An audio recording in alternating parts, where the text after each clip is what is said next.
The morning fog clung to Savannah's cobblestone streets, wrapping the Chatham County Courthouse in a ghostly haze. My heels clicked against the stone steps, each sound sharper than the last, as if trying to anchor the tremor in my chest. I'm Kane Monroe, 28. A community organizer who'd built a women's education fund from nothing, only to see it twisted into a weapon against me. Today wasn't supposed to be my fight. I was here for a cousin's custody hearing, or so my older sister, Celine, had claimed, but as I gripped my leather portfolio, the same one I'd carried through my master's defense at Vanderbilt, I felt the weight of a truth I wasn't ready to face. This was a trap, and Celine was holding the strings. The courthouse lobby gleamed with polished marble, its sterile lights casting long shadows. A security guard waved me through with barely a glance, but I felt eyes on me darting, judging, the kind that never meet yours directly. Across the atrium, my family stood like a tableau of betrayal. Mom, rigid in her navy dress, arms crossed as if shielding herself from me.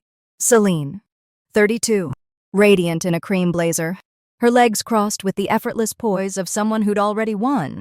Her smirk was a blade, honed over years of cutting me down in private, now wielded in public. A clerk at the registration desk beckoned me over. Her tone clipped. Name, Kane Monroe, I said, offering a faint smile. She scanned her list, her brow furrowing. Here you are? She handed me a badge, and I clipped it to my blazer without looking. Then I froze. In bold black letters, Kane. Nobody. My breath caught, a chill snaking up my spine. This is wrong, I said, keeping my voice low but firm. It should say Kane Monroe. The clerk didn't look up. That's what's on the list. Ma'am, if you want to contest it, you'll need to wait. But you can't enter without a badge? I glanced across the atrium. Celine was watching, her phone raised, the soft click of a photo capturing my stunned expression. Her grin was childlike, gleeful, as if she'd just pulled the perfect prank. Mom turned away, her lips tight. I smoothed the badge against my chest, letting its edges bite into my palm, and nodded. If Celine wanted a reaction, she wouldn't get it. Not yet. The hallway to the courtroom was too quiet, each step sinking heavier into the marble. Celine passed me, her jasmine perfume trailing like a taunt. Nobody invited you? Kane, she whispered, her breath warm against my ear. Just so you know. She didn't wait for a reply, her heels clicking ahead as if she owned the air itself. I found a seat at the back, far from the family row where Mom and Celine sat whispering, their laughter sharp enough to cut glass. The badge burned against my chest, a declaration of how they'd always seen me, invisible, irrelevant. The sister who dared to shine too bright. I'd been the quiet one, the one who said sure to keep the peace, who thought silence was strength. They'd mistaken it for weakness, and today, Celine was betting on breaking me. The courtroom doors opened, and I stood to enter, my portfolio clutched like a shield. But before I reached the threshold, Celine's hand grazed my arm, guiding me toward a side door marked restroom. We need to talk, she said, her voice syrupy but laced with steel. I should have pulled away, but years of habit, years of believing she might. Just once, be sincere made me follow. The bathroom was cold, its fluorescent lights buzzing. Celine locked the door behind us, her smile gone. You shouldn't be here. Kane, she said, stepping closer. You're embarrassing yourself. I'm here for our cousin, I said, my voice steady. You told me. There is no cousin, she cut in, her eyes glinting. This is about you. You and your little foundation. Thinking you're better than us. You need to learn your place. Before I could react, she grabbed my shoulders, her nails digging in. From her purse, she pulled a pair of electric clippers, the kind barbers use. The buzz filled the room, loud and final. Hold still, she hissed, pinning me against the sink. I struggled, but her grip was iron, her knee pressing into my thigh. The first swipe of the clippers tore across my scalp, strands of my chestnut hair falling like ash. Stop, I shouted, twisting. But she was stronger, fueled by something deeper than anger, envy, maybe, or fear. She worked fast, jagged patches forming as my scalp burned under the blade. Tears stung my eyes, not from pain, but from the violation, the deliberate cruelty of it. When she finished, she stepped back, panting, her blazer slightly askew. "Now you look like nobody," she said, tossing the clippers into the trash. "Go home, Kane. You don't belong here." She unlocked the door and left, her heels echoing down the hall. I stood frozen, staring at my reflection in the smudged mirror. My head was a patchwork of stubble, my eyes wide but dry. My hands shook as I touched the uneven scalp, the cold air stinging the exposed skin. Celine hadn't just humiliated me, she'd tried to erase me, to make me too ashamed to walk into that courtroom. But she didn't know me. Not really. I pulled a silk scarf from my bag, one I'd packed for no reason other than instinct, and wrapped it around my head, tying it into a knot that felt like defiance. The mirror showed someone new, not broken, but sharpened, like a blade forged in fire. I straightened my blazer, adjusted the badge, nobody, and walked back to the courtroom. The gallery was filling, whispers rippling as I took my seat. Celine sat up front, her composure flawless, as if nothing had happened. Mom glanced at my scarf, her eyes flickering with something guilt. Maybe, or shame, but she looked away. Across the room, a man in a worn suit sat quietly, his gaze fixed on Celine. He didn't take notes, didn't whisper, just watched her with an intensity that felt like a warning. I didn't know who he was, but something about him steadied me, like he was waiting for the same truth I was. The judge hadn't arrived yet, but Celine's attorney stood, smoothing his tie with theatrical flair. "Your Honor, we'd like to begin with a presentation to provide context for this hearing," he said, his voice dripping with authority.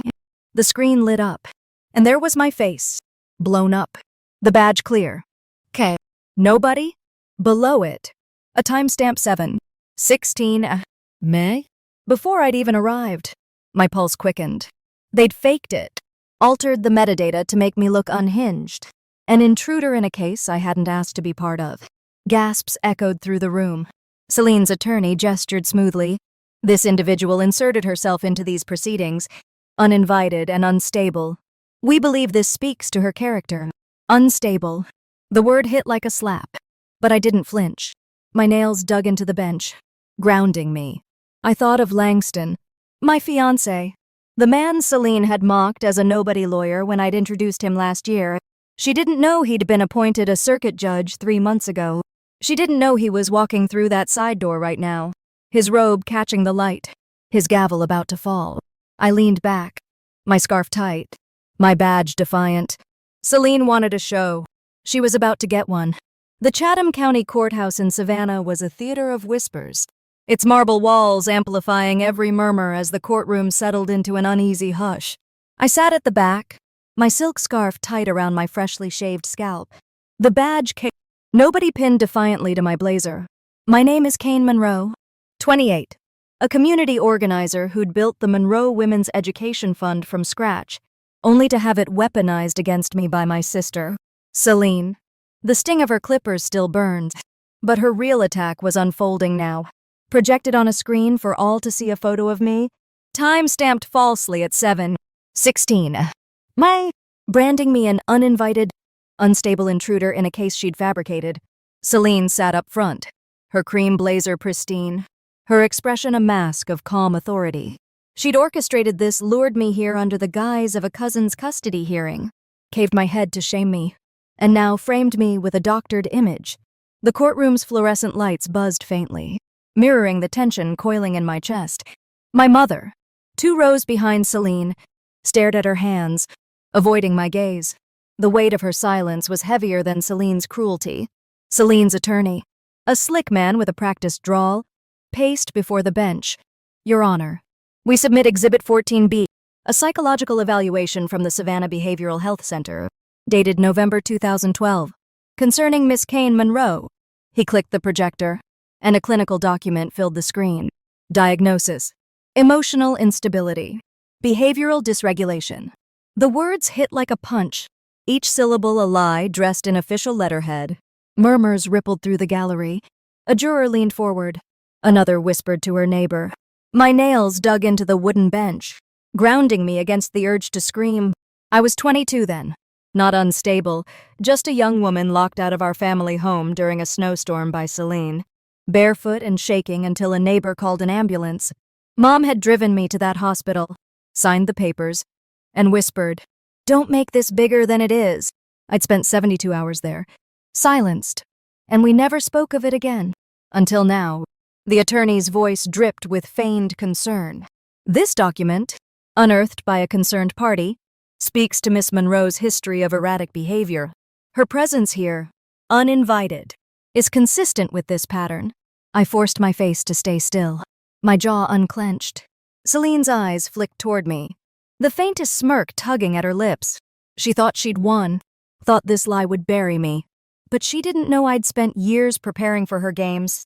In my portfolio, tucked beside my Vanderbilt diploma, was a sealed envelope, letters from my academic advisor and medical records, proving I'd never been diagnosed, never treated, only hospitalized to keep Celine's cruelty quiet.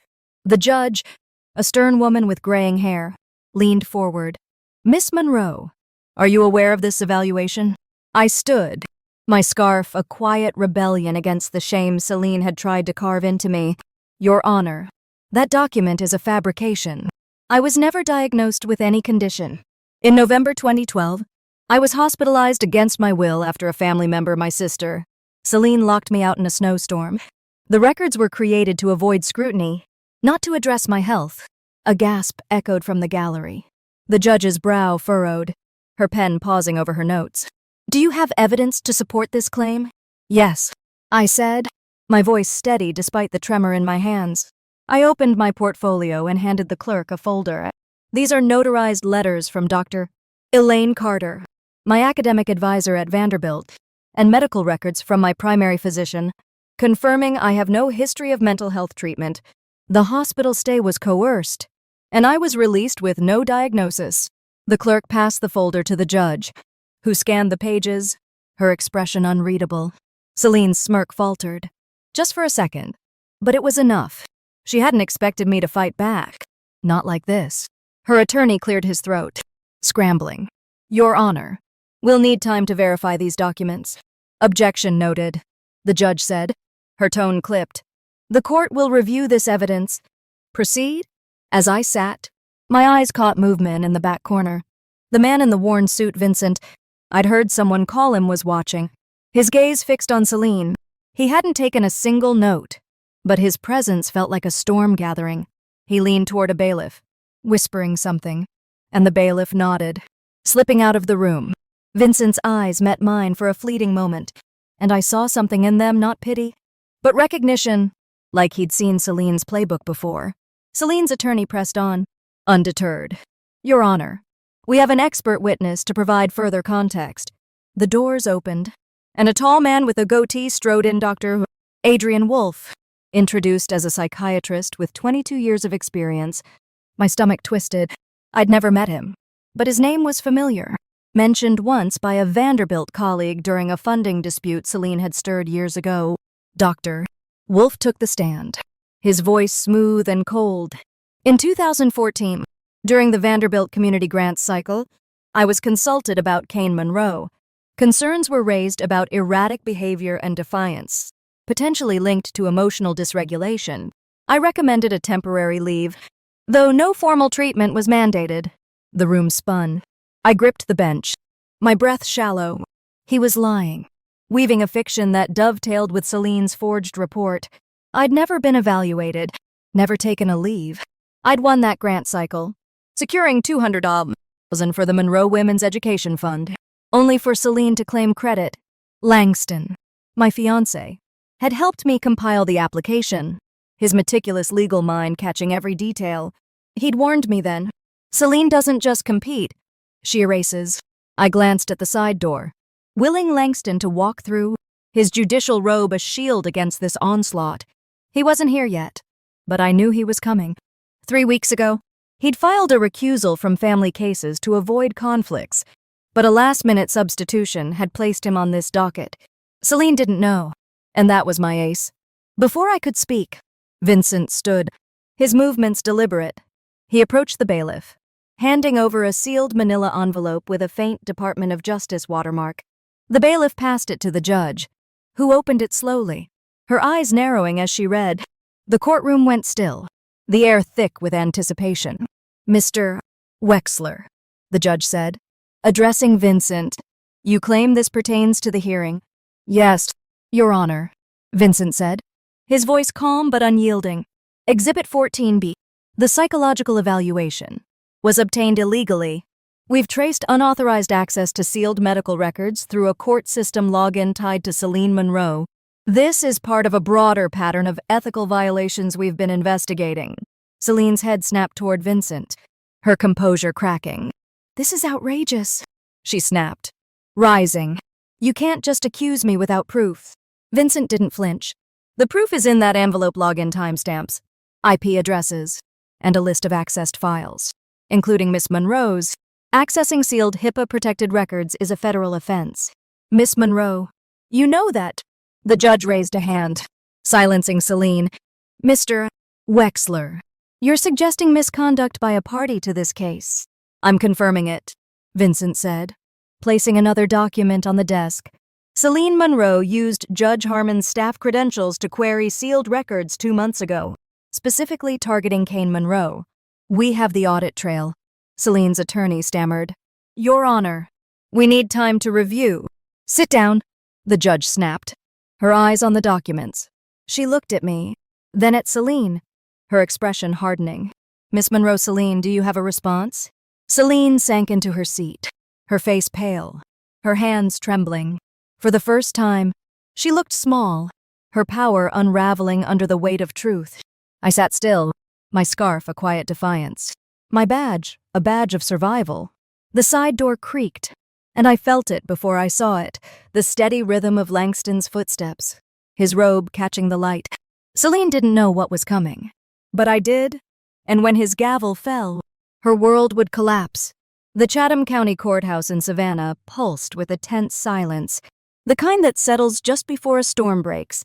I sat at the back of the courtroom, my silk scarf a quiet defiance against the shaved scalp Celine had left me with. The badge case, nobody pinned like a medal of survival.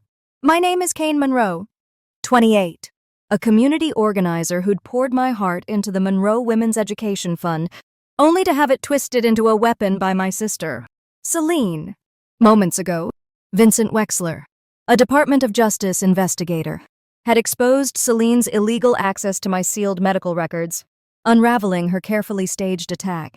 But the real reckoning was about to begin, and it would come from the man Celine had dismissed as irrelevant, my fiancé, Langston. The judge's voice cut through the hush.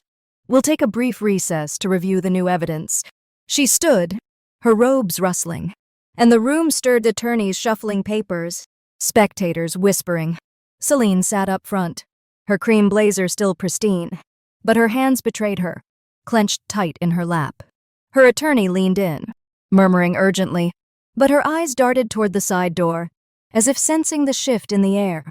Mom, 2 rows back, stared at the floor, her handbag clutched like a lifeline.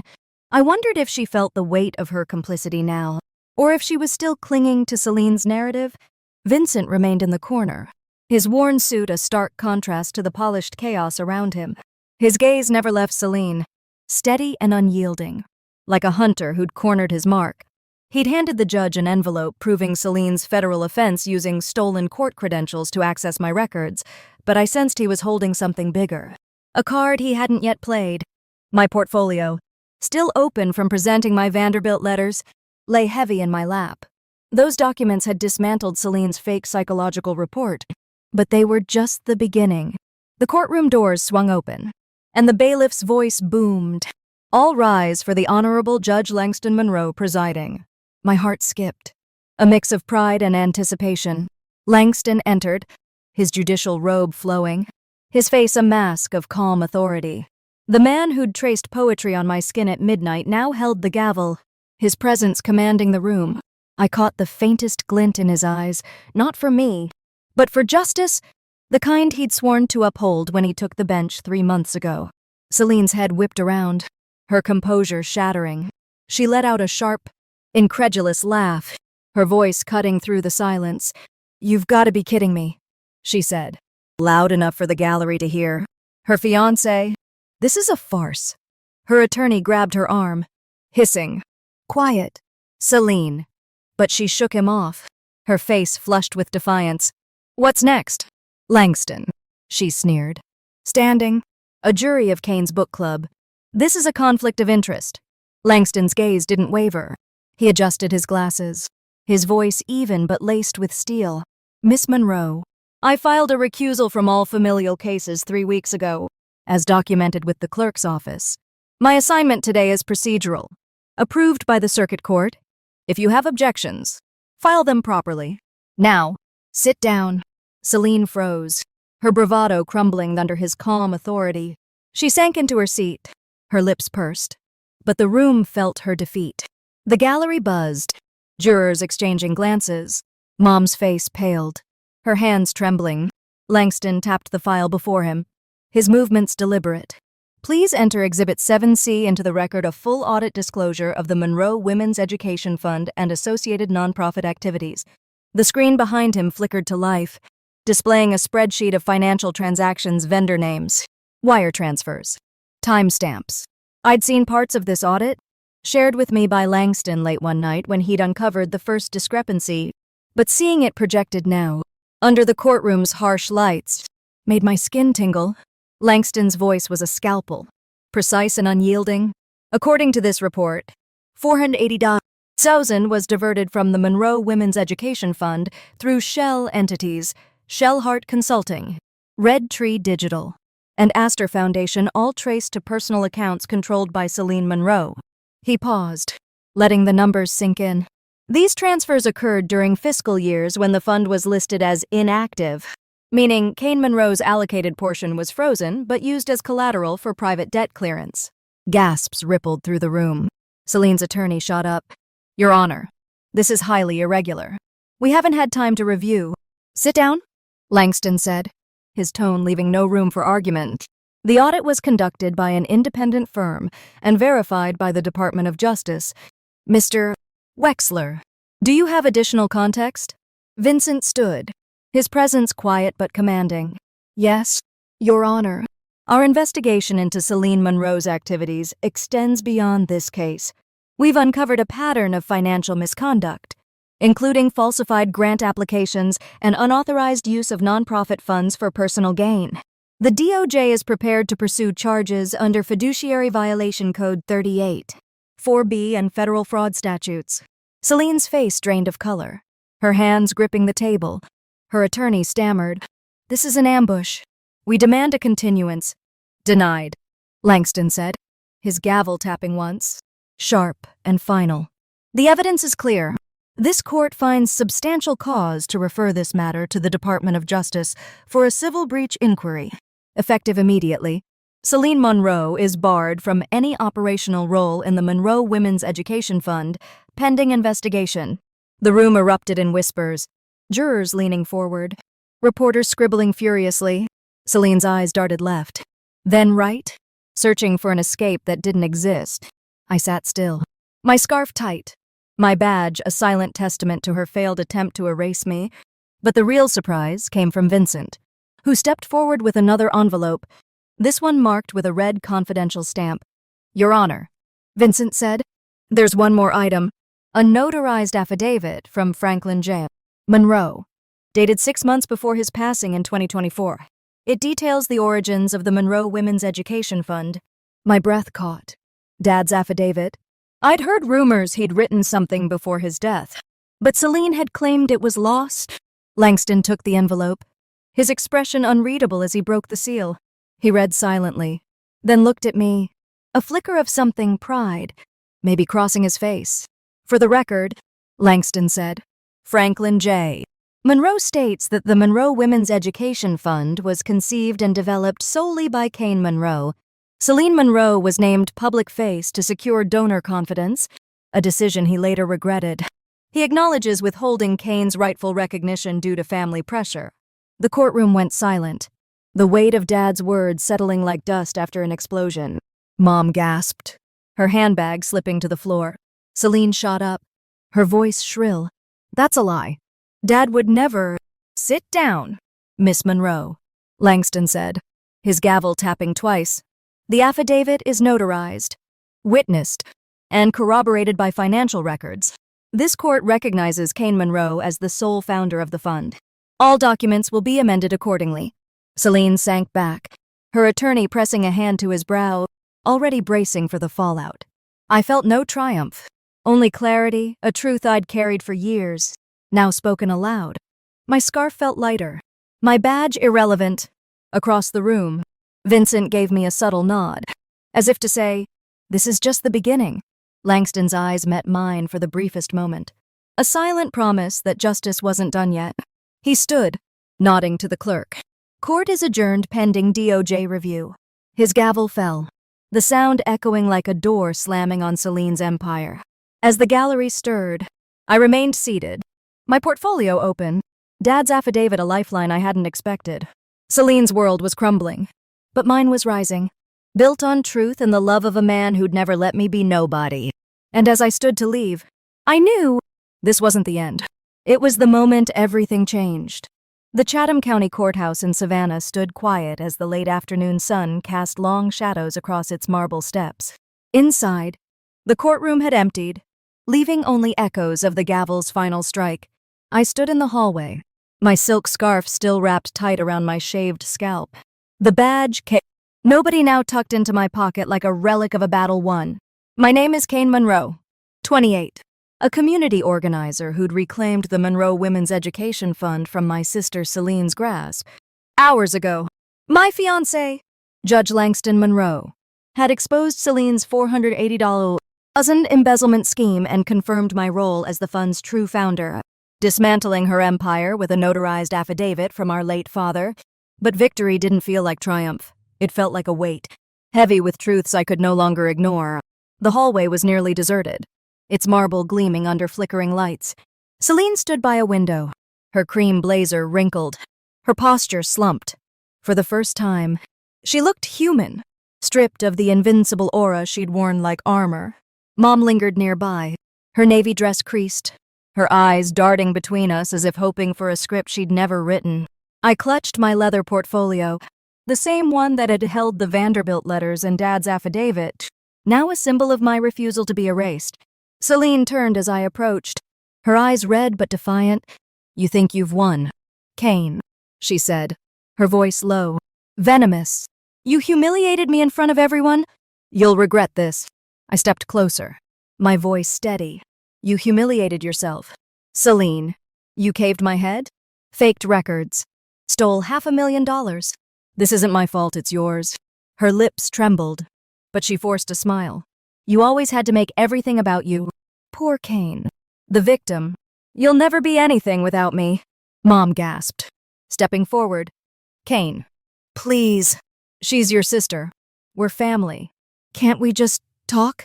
I turned to her, the woman who'd signed me into a hospital at 22 to silence Celine's cruelty, who'd looked away while I was branded nobody. "Family," I said, my voice sharp. "You chose Celine every time? Mom, you let her lock me out in a snowstorm? Let her claim my work? Let her shave my head? Where were you when I needed family?" Mom's face crumpled, tears spilling. I thought I was protecting you both. I didn't know how far it went." "You knew," I said, softer but firm. "You just didn't care enough to stop it." Celine laughed, bitter and hollow. "Oh, please. You love this, don't you? Playing the martyr, turning everyone against me. Even Dad's affidavit was a lie you twisted. It was his truth," I said, my chest tight. "He saw you for what you are, Celine, a thief, a liar, and he chose to make it right." Her eyes flashed, but before she could retort, a voice cut through the tension. "Miss Monroe Kane. I mean," it was Naira, a young courthouse intern I'd seen bustling around earlier. Her brown eyes were fierce, her badge glinting under the lights. "I need to say something." Celine rolled her eyes. "What now?" Naira squared her shoulders. "I interned for your legal team last summer. Celine, you treated me like garbage, yelled at me, made me forge timestamps on documents, including that photo of Kane's badge. I kept records, emails, texts, everything. I gave them to Mr. Wexler this morning." My breath caught. Naira was the whistleblower behind Vincent's evidence, the one who'd helped unravel Celine's lies. Celine's face went ashen, her hands shaking. "You little..." "Enough," I said, stepping between them. You're done. Celine. The DOJ has everything. Naira's proof. Vincent's audit. Dad's affidavit. You can't talk your way out of this. Naira nodded, her voice steady. I saw what you did to people. Celine. Not just Kane interns. Clerks. Anyone who didn't bow to you. I couldn't stay quiet anymore. Mom sobbed, covering her face. Celine. Why? Why did you do this? Celine spun on her, furious. Because I had to. Kane was always the favorite dad's little genius. Langston's perfect fiancé. I built the fund's image, made it something, and she just took it. You stole it, I said, my voice calm but cutting. And you lost it. The fund's mine now, legally and rightfully. You're nothing without your lies? Celine's eyes welled, but she didn't cry. She straightened, brushing her blazer as if reclaiming her armor. This isn't over. Kane, I'll appeal. I'll fight. Good luck, I said, turning away. You'll need it. As I walked toward the exit, Naira fell into step beside me. I'm sorry I didn't speak up sooner, she said. I was scared, but when I saw your scarf, how you kept going, I knew I had to. I touched the scarf, its silk warm against my skin. You did more than enough, Naira. Thank you, she smiled, hesitant but bright. The other interns are talking. They're ready to testify if the DOJ calls. Celine's done. Outside, the savannah air was cool, the cobblestones glinting under streetlights. Langston waited by the steps, his robe gone, replaced by a simple suit. He didn't speak, just opened his arms, and I sank into them, the weight of the day melting against his warmth. You were incredible in there, he said, his voice low. I'm proud of you. I couldn't have done it without you, I said, pulling back to meet his eyes. Or Naira. Or Vincent. Or Dad? He nodded, his hand grazing my scarf. Your dad would be proud. Kane, you took back what was yours? I glanced at the courthouse, its silhouette stark against the dusk. It's not over yet. The DOJ, the fund, rebuilding, it's a lot. One step at a time, he said, squeezing my hand. You've got this. And I've got you. My phone buzzed a news alert. Savannah court rules in favor of Kane Monroe. Exposes sister's fraud. The article quoted Naira's testimony and Vincent's audit, with comments flooding in. Kane's a hero. Celine's finished. The truth always wins. Another text. From a community center volunteer. The girls want you back. Kane. The fund's yours. Let's rebuild. I tucked the phone away, my chest lighter than it had been in years. Celine's lies were unraveling. Mom's silence exposed. And my name, Kane Monroe, was no longer nobody. It was a promise. A foundation. A future I'd build on my terms. As Langston and I walked into the evening, I felt it. Not victory, but freedom. And it was enough. The Savannah sunrise painted the sky in hues of golden peach, its light spilling through the windows of the newly rebuilt Monroe Women's Education Center. It was October 2027, a year since the courtroom battle that had stripped my sister Celine of her lies and restored my name. I'm Kane Monroe, Pune Gnostic, now 29, standing at the heart of a community hub I'd fought to reclaim, the Monroe Women's Education Fund. Once tainted by Celine's $480,000 embezzlement, was thriving again. Its mission to empower young women stronger than ever. My hair had grown back, a soft chestnut bob framing my face, but the silk scarf I had worn that day in court hung framed on the wall, a reminder of the battle I'd won. Not just for myself, but for every girl who'd been told she was nobody. The center buzzed with life. Girls laughed in the art room, their voices mingling with the scent of fresh paint and coffee. Volunteers bustled, pinning flyers for coding workshops and scholarship drives. I walked the halls, my sneakers quiet on the polished wood floors, touching door frames and window ledges as if to confirm this was real.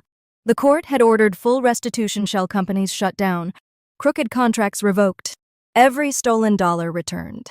The center wasn't just rebuilt, it was reborn.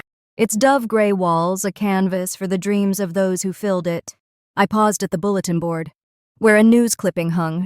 Kane Monroe restores education fund, inspires global movement. The article detailed the DOJ's ongoing investigation into Celine, now facing federal fraud charges. Her once glamorous life reduced to a rented apartment and a suspended law license. Mom had moved to Atlanta. Her church friends distant. Her silence a confession she'd never voice.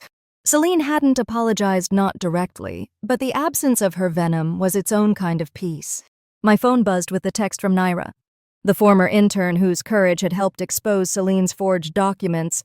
Just testified at the DOJ hearing. Celine's team is scrambling. You should see her face, priceless. I smiled, replying, thanks for everything. Naira, you're a hero. Her evidence, alongside Vincent Wexler's audit and Dad's affidavit, had sealed Celine's fate. But I felt no need to gloat. Her downfall wasn't my victory. This center was. In the common room, a group of girls worked on a mural, their brushes dancing across a canvas of vibrant blues and greens. Ari, a 20-year-old volunteer with thick glasses and a bright laugh, waved me over. Kane, check this out. The girls want you to see it. I approached, my chest warming at their grins. At the mural's center was a tree, its branches stretching wide, each leaf painted with a name girls who'd passed through the center, their dreams taking root. My name was there too, in bold gold. Kane Monroe. Founder. I blinked back tears, not of pain, but of pride. One girl, maybe 9, with braids and a shy smile, tugged my sleeve.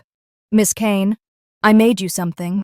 She held out a small origami crane, its red paper folded with care, its wings slightly uneven but perfect in their effort. I froze, memories flooding back. Years ago, I'd given Celine a crane like this, a teenage gesture of love after her debate win. She'd laughed, crumpled it, called it pointless. Now, this child offered me the same symbol. No malice, just kindness. I took it gently, its warmth lingering from her small hands. Thank you, I said, my voice hushed. It's beautiful. She beamed. I make them when I'm happy. I thought you might need one. I nodded, my throat tight. I do. More than you know. Later. In my office, I set the crane on my desk, its red glow catching the sunlight. A sealed envelope sat nearby, delivered that morning. The return address in Celine's sharp handwriting. I'd expected it eventually, a plea, an apology, maybe a veiled threat. I lifted it, feeling its weight, but didn't open it. Her words couldn't undo the past, couldn't touch the life I'd built. I dropped it into a drawer, unopened, and closed it with a soft click. Langston had visited a few weeks ago, his presence steady as ever. He'd stood beside me in the art room, watching the girls paint, and asked, "Do you want me to stay?" Kane, really stay. I'd thought of his gavel, his calm in that courtroom, the love that had carried me through, but I'd smiled, touching his hand. I need to know who I am on my own first. Not as your fiancé, not as Celine's sister, just me. He'd nodded. No argument, just understanding. You're already her. Kane, you always were. He'd left with a promise to return when I was ready, and I knew he meant it. My phone lit up with another alert.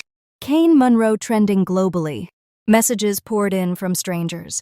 Girls in Nairobi, Mumbai, Bogota.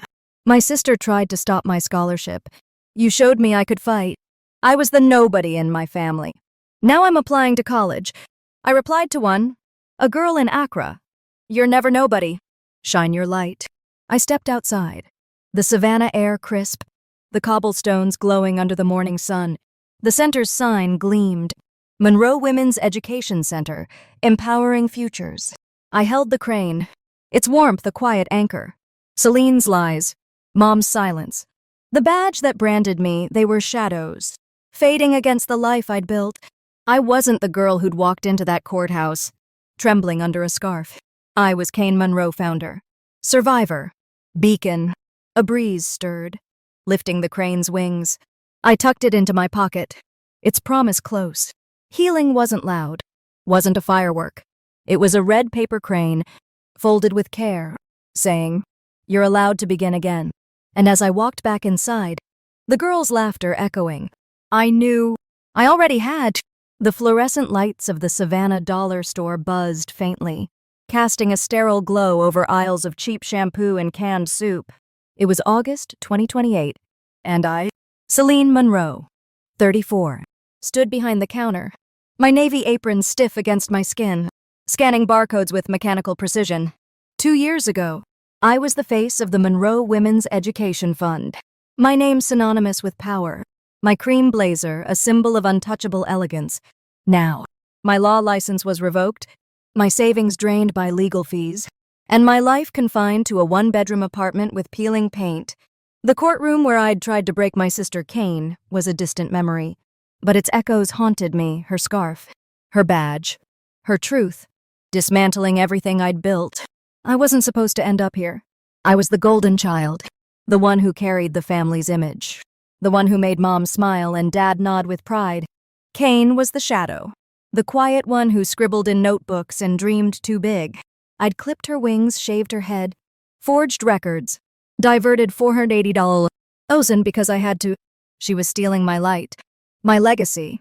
But when Langston's gavel fell, when Dad's affidavit named her the true founder, I didn't just lose the fund, I lost myself. The bell above the door jingled, snapping me back. A woman in a sundress dropped a basket of toiletries on the counter. Quickly, please, she said, barely glancing at me. I scanned her items, my hands steady but my chest tight. I used to command rooms, now I was invisible.